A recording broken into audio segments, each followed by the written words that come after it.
What if I told you the most famous star in history wasn't sent to guide the wise men, but to mark the beginning of a massacre?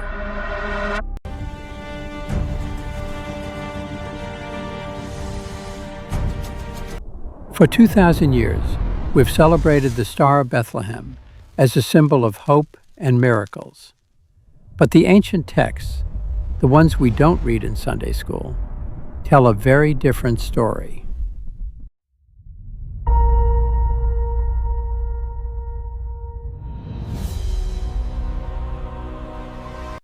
Tonight, we uncover what the Magi really saw in the heavens and why it terrified them.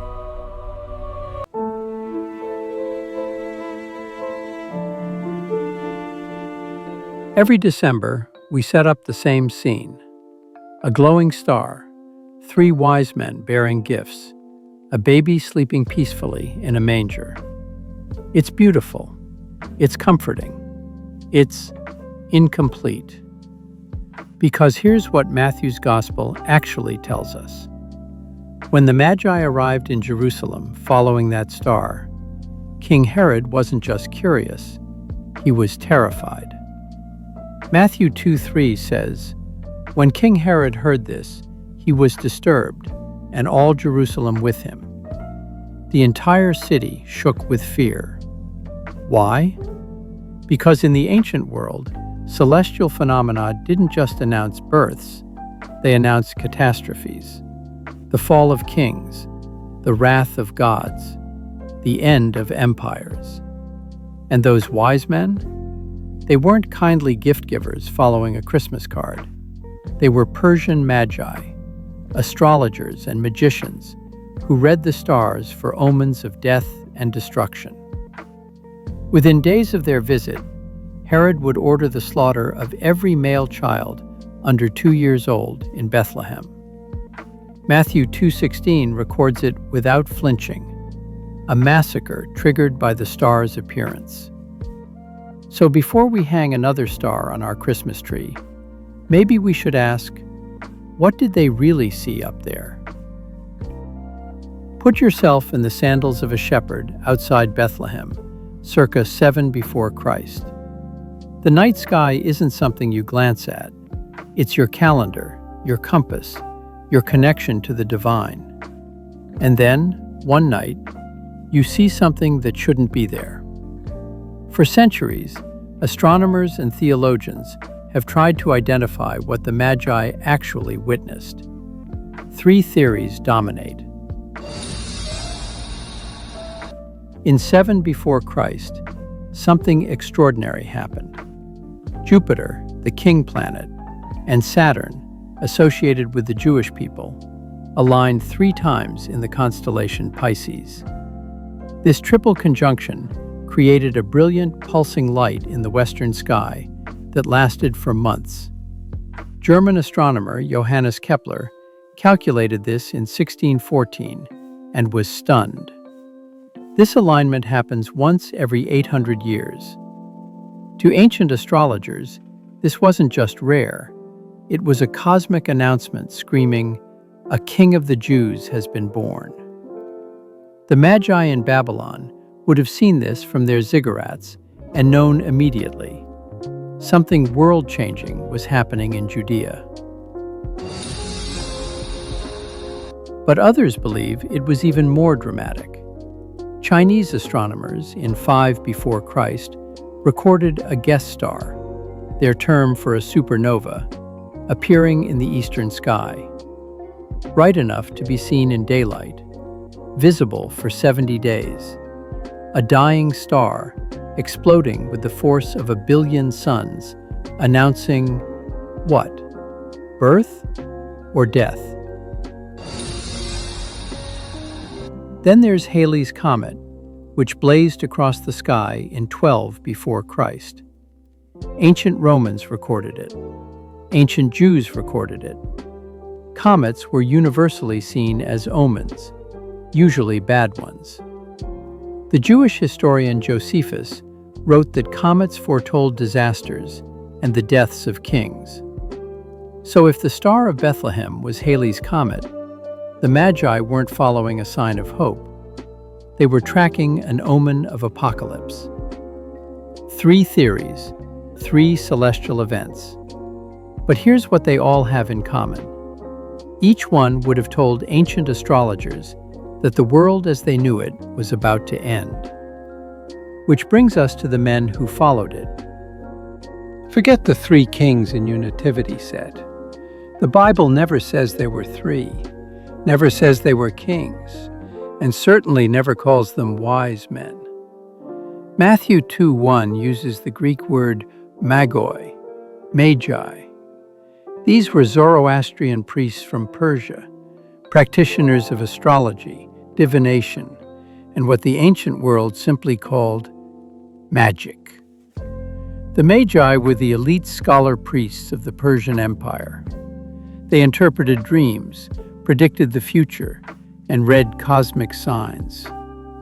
In the book of Daniel, they appear as Nebuchadnezzar's court astrologers. In Persian texts, they're described as wielding supernatural knowledge. So when they saw this star, this impossible celestial event, they didn't see a cute Christmas decoration. They saw a rip in the fabric of cosmic order, a sign that required immediate investigation. Matthew 2:2 records their words. We saw his star when it rose, and have come to worship him.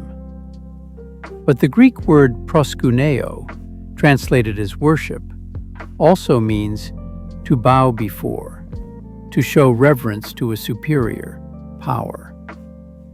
This wasn't a friendly visit. This was a diplomatic mission to acknowledge a force they believed could reshape kingdoms. And those gifts? Gold for a king, yes. Frankincense for a priest, perhaps. But myrrh? Myrrh was used to anoint dead bodies for burial. It was a funeral spice. Why would you bring a funeral gift to a newborn?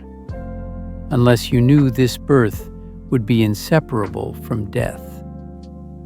The Magi knew something was coming, something that would demand sacrifice, something that would spill blood.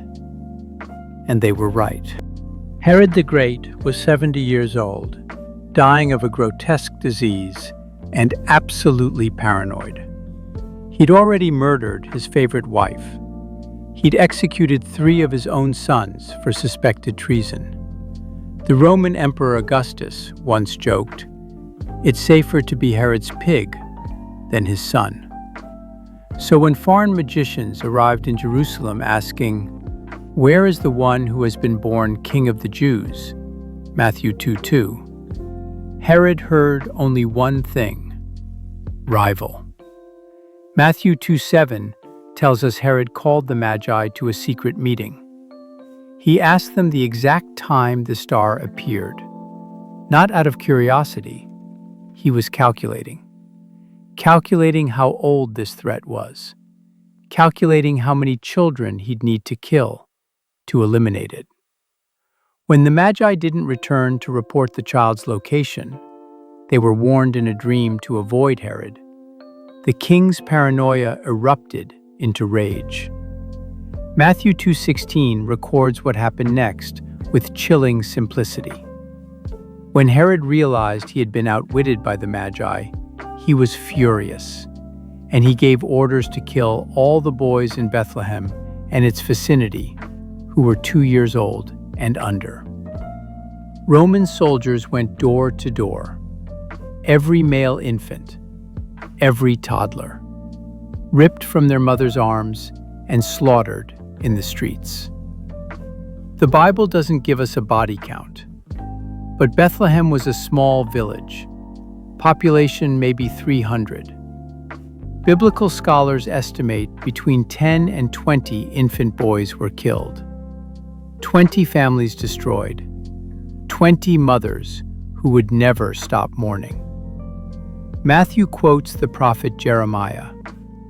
A voice is heard in Ramah, weeping and great mourning. Rachel weeping for her children and refusing to be comforted, because they are no more. The Star of Bethlehem didn't just announce a birth. It signed a death warrant for every infant boy in Bethlehem. Herod's massacre is remembered as the slaughter of the innocents, and it happened because of what appeared in the sky. So we have to ask, was this star a blessing or a curse? To answer that, we need to understand what ancient peoples believed stars actually meant. For thousands of years before Christ, humanity stared at the heavens with a mixture of awe and dread. The Babylonians believed celestial events were direct messages from the gods. Lunar eclipses foretold the death of kings. Planetary alignments announced wars. Comets were swords hanging over the earth, promising bloodshed. They kept meticulous records, thousands of clay tablets, cataloging every unusual astronomical event and what disaster followed. This wasn't superstition to them. This was science. Cause and effect written in the stars. The Jews had their own celestial prophecy, one that directly connects to our story. Numbers 24:17, written 1,400 years before Christ, declares, "A star will come out of Jacob. A scepter will rise out of Israel." For centuries, Jewish scholars debated what this meant. A literal star? A metaphor for a coming king? An omen of war? In 132 AD, a century after Christ, a Jewish rebel leader named Simon Bar Kokhba led a revolt against Rome. His followers called him Son of the Star, believing he was the fulfillment of Numbers 24:17. The rebellion failed. 500,000 Jews died. The star prophecy became inseparable from violence, resistance, and divine judgment. Even the Romans, supposedly rational and sophisticated, recorded celestial omens with deadly seriousness. When Julius Caesar was assassinated, a comet appeared. The Roman historian Suetonius wrote that people believed it was Caesar's soul ascending to become a god. But others saw it differently. Not a soul ascending, but a warning that Rome's golden age was ending.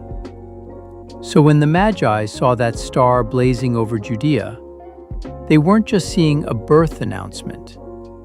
They were reading cosmic language that said, "The old order is dying. Divine judgment is here. Kingdoms will fall." And they were right. Within decades, the Jewish temple would be destroyed. Rome would be torn apart by civil war. Herod's dynasty would collapse into madness and murder. The star didn't cause these things, but it announced them. Like a storm cloud before the lightning strikes. Which brings us to the present. Because scientists today are looking back at that ancient sky, and they've found something deeply unsettling. In 1999, astronomer Michael Molnar published a groundbreaking study. Using sophisticated software, he recreated the exact night sky over Judea between 7 and 1 BC. His conclusion? On April 17th, 6 BC, Jupiter rose in the east in what astronomers call heliacal rising, appearing just before dawn in a way that happens once in a lifetime. Simultaneously, Jupiter was in conjunction with the moon in the constellation Aries, the symbol of Judea. To any astrologer in the ancient world, this configuration screamed, a powerful ruler has been born in Judea. Molnar said this wasn't just rare, it was astrologically perfect. Like the cosmos was arranging itself to make an announcement impossible to ignore. But other scientists aren't convinced. Dr. Aaron Adair, author of The Star of Bethlehem, A Skeptical View, points out a massive problem. Matthew 2:9 says, "The star they had seen when it rose went ahead of them until it stopped over the place where the child was." Stopped. Planets don't stop. Comets don't stop. Even a supernova doesn't move and then stop. Dr. Adair argues that no natural astronomical phenomenon fits Matthew's description. Either Matthew was writing theologically, not historically, or something appeared in the sky that we still don't have a scientific explanation for. Some researchers have suggested, controversially, that the Star of Bethlehem might have been an unidentified aerial phenomenon. Not angels, not aliens, but something atmospheric, electromagnetic, or plasma-based that ancient witnesses interpreted through their religious framework. Ball lightning, rare atmospheric plasma, magnetic field anomalies, bright enough to be seen for miles. The truth is, we don't know. 2,000 years later, with all our telescopes and computers and astronomical models, we still cannot definitively explain what the Magi saw. Maybe it was Jupiter and Saturn dancing in cosmic alignment. Maybe it was a dying star's final scream. Maybe it was something we've lost the ability to perceive. But here's what we do know. Whatever it was, it changed history. Every December, we place a star at the top of our trees.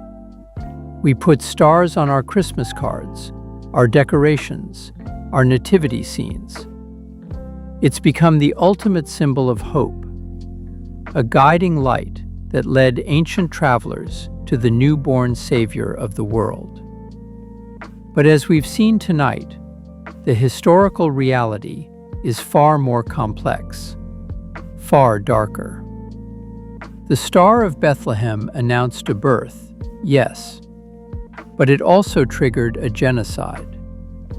It marked the beginning of a life that would end in crucifixion.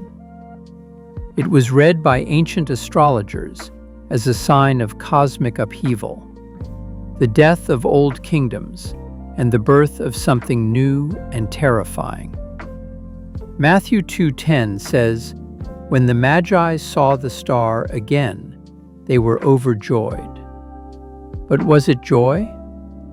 Or was it relief that they'd correctly interpreted the omen?